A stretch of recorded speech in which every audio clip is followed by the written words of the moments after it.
Ang pangalang Bentot Jr. Kadikit na ng alias na ito ang pagiging kengkoy at isip bata.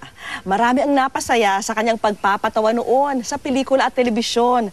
Pero nasaan na ba siya ngayon? Bali-balita, ang komedyante ay naghihirap na raw. Ito rin kaya ang dahilan kung bakit bibihira ng makitaan ng ngiti sa mukha ang dating artista? Ako po si Nick Medina sa tunay na buhay po. At ang ginagamit ko pong screen name sa larangan po ng TV pelikula ay Bentot Jr. po. Hinango ko po sa pangalan ng aking amang nasira na si Bentot Sr.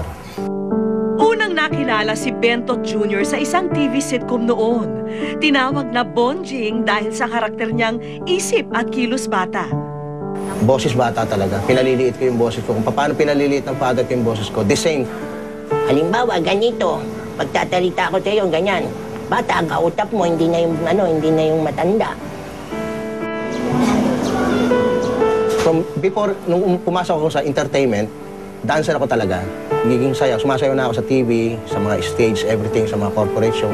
Tapos, nung bumiyahe ko ng abroad, from Japan, dancer, cultural dancer, tapos nag-Hong Kong ako, band member. Tapos, nung bumalik ako, nag-DI ako. After dance instructor, pumasok ako sa Regal.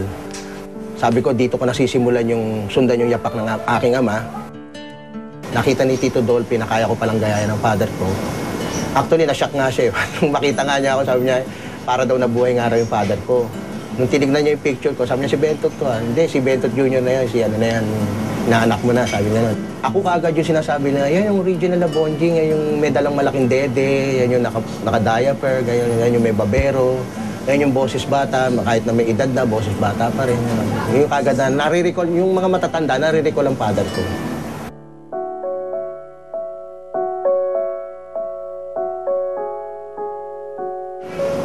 Ewan ko, basta gano'n nangyari sa buhay ko, yung bang naging ko, palasak. Unang-una, nawala ako sa Panginoon, tapos pangalawa, yung naging happy-go-lucky ako, gastos dito, gastos doon. Pinaka-main babae.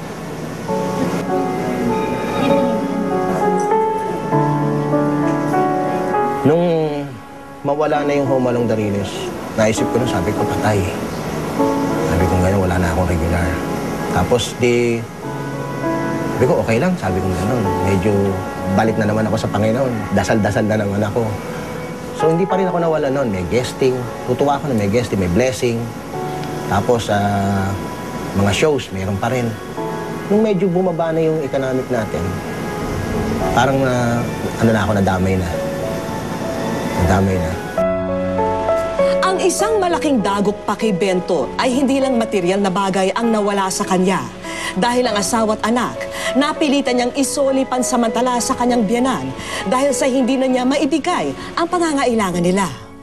So, ito yung mga gamit ko na nakiusap ako sa may-ari ng malaking bahay na nakikinagay muna ako. At ito yung isang ebidensya. Nakita ko kanina rin. Yung aking ginagamit na dede. Sira-sira na nga yun. Ayan, puro tape na. Butas-butas na. Hindi na siya pwede lagyan ng gatas. Dati nalalagyan ng gatas to. December 24, bispiras ng Pasko, pinabukas ng Pasko. Yun yung time na umalis ako sa bahay. Yung nga pa naglilipat ako rito. Yung nga, tumutulong ako kasi bispiras ng Pasko, naglilipat ako. Masakit din naman kasi siyempre, isa kami ng pamilya tapos bigla kami nagkahiwalay-walay. Nakatira siya dito sa ate niya. Nakatira kami dun sa nanay ko.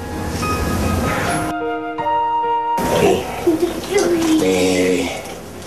May blessing tayo ngayon ng Panginoon kaya inaayos ko itong mga dadali ko at gagamitin ko sa show namin sa Bulacan, sa may barangay Kutkot.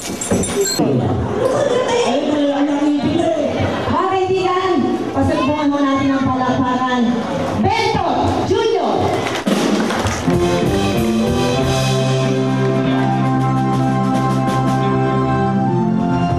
Bentot! Dito ka. Bakit ilang taon ka na ba? Tumakbo sa 8, nadapa sa 9. Bakit nadapa ka? Mabuti nga, nadapa o nandito ako, di 8 lang. Naku, Bentot, tignan mo yung mukha mo, butas-butas. Ay, hindi butas yan. Eh, ano yan? Di sipon, kumalat.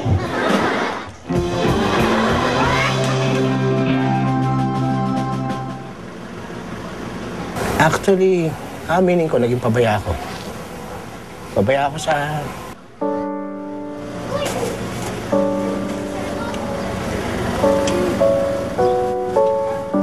Alam ko na natulog na ako. Babasi na Tito Milan.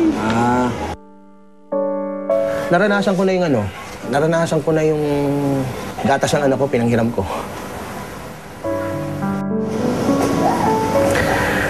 Nagpabaya ako rin sa blessing na binigay niya, hindi ko pinangawakan mabuti.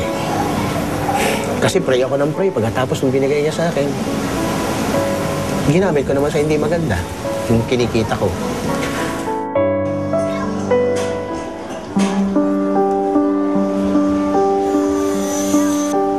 Plus okay, magkasama kami, may bahay kami. Sa ngayon, blessing nga ng Panginoon, sabi ko, maybe next month makakuha na ako ng bahay. Mang pan-deposit, advance ulit. And then siguro naman, pangahawaan ko na yung blessing na bibigay niya sa akin. Plano ko sana, kasi actually, bago ko talaga nag-fall down, nang fall down na talagang gustong fall down, nagpaplano na ako ng parang burger stand, which is, sabi ko, kasi parang nireveal sa akin ng Diyos na tayo ka ng ganitong business, hanggat okay pa yung pangalan mo, kilala pa.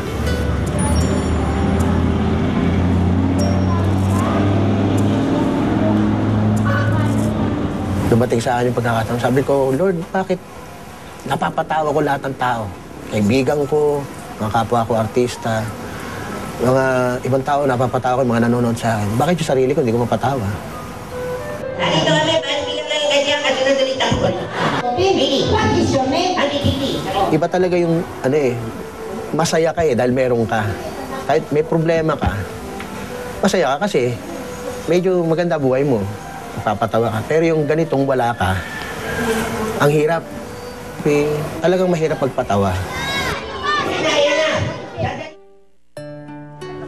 Sabi nga ni Tito Dolphy, ng father ko, kung sino yung komedyante, yun ang pinakamaraming problema na hinaharap sa kanyang buhay. Ang advice ko lang, siguro kung ano man yung kinikita niyo, maliit man malaki, tabi niyo. Sabi nga ni Bossing, kung may tinatabi, may uhugutin. Yun ang hindi ko ginawa. Nagtabi nga ako pero hinugot ko rin. Hindi ko na binalik. Yun lang.